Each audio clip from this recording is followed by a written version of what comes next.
ATV news मध्ये आपले स्वागत आहे। आपण पाहत आहात आदिवासी न्यूज वार्ता मध्ये परिसरातील क्रीडा, शैक्षणिक, राजकीय व इतरही घडामोडी। आता पाहूयात सविस्तर वृत्त। आदिवासी न्यूज वार्तासाठी नंदकुमार तोटेवाड। श्रीकृष्ण देवाच्या पवित्र काठीचे हिमायतनगरात भक्तिमय स्वागत। विदर्भाच्या गावांना भेट देत काठी यात्रेचा होणार समारोप।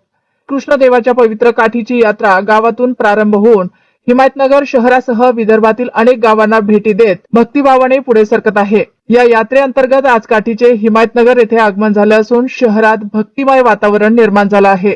काठीच्या दर्शनासाठी सकाळपासूनच भाविकांची मोठी गर्दी पाहायला मिळाली।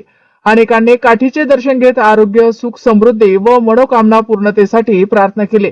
हलगीच्या तालावर श्रीकृष्ण नामस्मरण, भजन, कीर्तन आणि जयघोषात परिसर दुमदुमून गेला। या यात्रेत देवकर कुटुंबियांसह श्रीकृष्ण गोपाळ मंडळी उपस्थित असून परंपरा, श्रद्धा आणि सेवाभावाचा सुंदर संगम अनुभवायला मिळत आहे। काठी यात्रेच्या प्रत्येक ठिकाणी भाविकांकडून पुष्पवृष्टी, आरती आणि प्रसाद वाटप करण्यात येत आहे। हिमायतनगर नंतर ही पवित्र काठी विदर्भातील विविध गावांना भेट देत यात्रेचा भक्तिभाव पूर्ण समारोप करणार आहे। काठी यात्रेमुळे गावोगावी आध्यात्मिक जागृती होत असून श्रद्धा आणि एकतेचा संदेश पोहोचत आहे।